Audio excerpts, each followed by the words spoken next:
a crowd started to gather. The men were chanting in Arabic, "Allahu Akbar! Allahu Akbar!" And my father and I, as I was holding his hand, were pushed to the front of this crowd.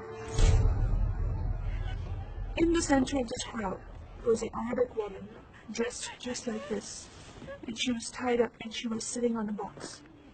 Next to her was the Arabic man, and he did a traditional Islamic prayer on the floor. And he got up from the floor, and from his side, he pulled out this very long golden sword, and he aimed it at the woman.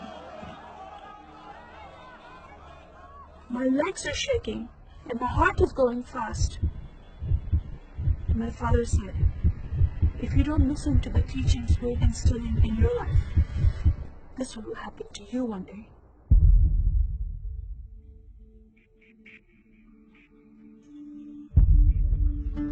I was born and raised in a small country by the name of Kuwait, a community of 98% Muslim population. 2 of my uncles are imams, and 1 is president of a mosque, where I would hear the call to prayer 5 times a day.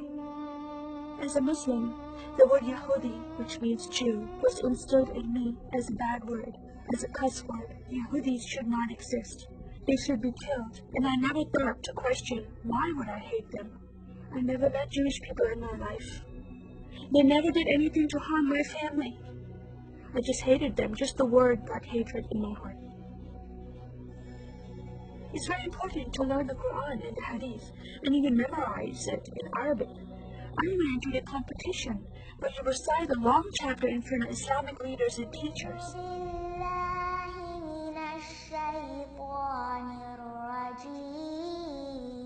And I came 2nd place. I thought I did a good job. And my father said, "No, that's not good enough." Most of my life for me, it was alone, by myself, broken person, in need of love from my family, but I never received it from them. I tried to experience this love from Creator God, from Allah. In my prayer times, I lifted up my hands, and I cried out to Allah for help. Please have my father stop beating my mother. Please have my father stop beating me. But no help came. God is not a personal God to Muslims. God doesn't say, "I love you." Saddam Hussein forces came in the middle of the night and invaded the small country of Kuwait. And then they came to my city, and they destroyed property, and they looted people's homes, and they stole possessions, and they killed the men, and they raped the women. Then we were granted asylum status to stay in the U.S. My grandmother suddenly got very sick. She had a heart attack, and she went to the hospital. And 2 days later, she passed away. I was devastated because I lost my best friend. And this lady approached me and asked me if I was okay. And I said, "No, Paula, my grandmother died." And I just started to cry again. At that moment, I was hurting so much, only crying helped. And Paula came to me and put her arms around me, and she gave me a hug. And then she asked me a question: "Would you like to go to church with me?" When I walked into this church, I experienced love from these people and acceptance from these people like I've never before. Fellowshipping together, they were men and women together. They didn't have to be separate. No one was judging each other. And they knew I was Muslim. They were so friendly to me themselves, accepting of me and loving of me. And that was really surprising to me. And for the first time in my life, I heard a message from the Bible. I started reading the message about Yeshua. When he walked into the synagogue, he was given a scroll from Prophet Isaiah, and he opened the scroll and he started reading that scripture. That the Spirit of the Sovereign Lord is upon me, because he has anointed me to preach the gospel to the poor. He has sent me to heal the broken heart, and to proclaim liberty to the captive, and freedom of sight to those who are bound, to proclaim the year of the Lord's favor. First time I heard these words of freedom and healing and liberty. I'm desperate to be freed from bondage. I was held captive in Islam, and I wanted to be free from that. I was blinded with so much hatred in my heart. The darkness broke from my eyes. The veil came off my heart.